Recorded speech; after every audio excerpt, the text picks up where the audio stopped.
Rise and Shine Pilipinas, after ng bagyong Vicky, may inaasahan pa rin ba tayong bagyo na papasok sa Philippine Area of Responsibility sa mga natitirang araw ng taong 2020? Inaasahan natin nasa isa o dalawang low pressure area pa ang maaaring mabuo o pumasok sa PAR, pero di na ito inaasahang magiging bagyo dahil na rin sa malamig na hanging dala ng amihan. Alamin muna natin ngayon kung anong magiging taya ng ating panahon ngayong araw ng Miyerkules, December 23. Ang tail end ng frontal system ang magdadala ngayon ng mga pag-ulan sa Cagayan, kasama na ang Babuyan Islands, Isabela, Kalinga at Apayao.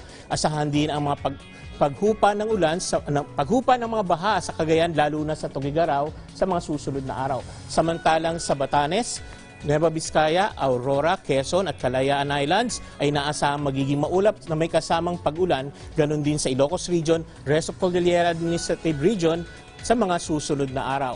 Samantalang easterlies naman ang makakaapekto sa Metro Manila at sa natitirang bahagi ng bansa kung saan partly cloudy to cloudy sky sa umaga at magiging mainit naman sa tanghali na magiging maaring umabot sa 31 degrees Celsius. May mga mahihinang pag-ulan din tayong aasahan sa ilang bahagi nito, lalo na sa hapon. Makikita natin dito sa satellite image ang kaunting kaulapang dala ng pinaghalong tail end of frontal system at easterlies na kung saan inaasahan nating mas mababa na o mahinang ulan na lang ang inaasahan sa mga susunod na araw. May namataan ding namumuong low pressure areas o LPA south of Mindanao na nasa labas pa ng Philippine Area of Responsibilities at inaasahang papasok ito ng PAR na maaring magpaulan sa ilang bahagi ng Mindanao sa Biyernes, araw ng Pasko.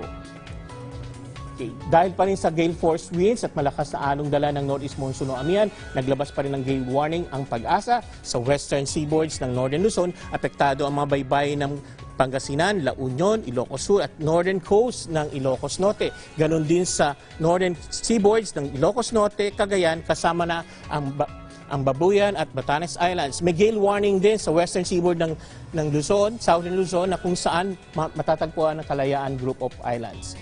As aabot sa 2.8 to 5 meters ang taas ng mga alon sa mga apektadong mga baybayin. Kaya iwasan munang maglayag ang mga maliliit na sasakyang pangdagat. Narito naman ang inaasahan nating temperatura sa iba't ibang bahagi ng bansa.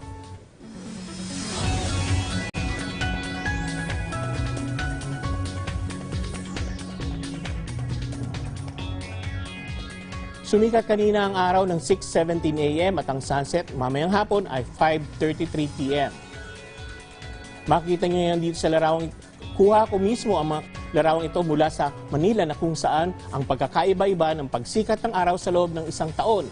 Nasa kaliwa ang east o silangan ng pagsikat ng araw kapag June 21 o summer solstice, ang pinakamahabang araw. Matatagpuan naman sa gitna ang tunay na true east, ang pagsikat ng araw tuwing September 23 kung saan pantay ang haba ng araw at gabi sa equator, at after 3 months, nasa kanan o nasa east-southeast naman ang pagsikat ng araw tuwing December 21 na tinatawag nating winter solstice o yung pinakamahabang gabi na mararanasan sa buong taon.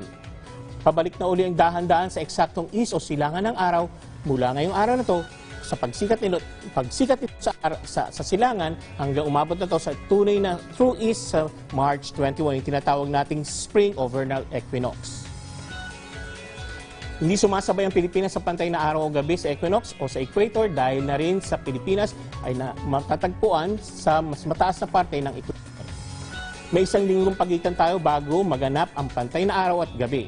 Mamaya makikita rin natin sa tanghaling tapat ang pinakamababang taas ng araw na makita sa south.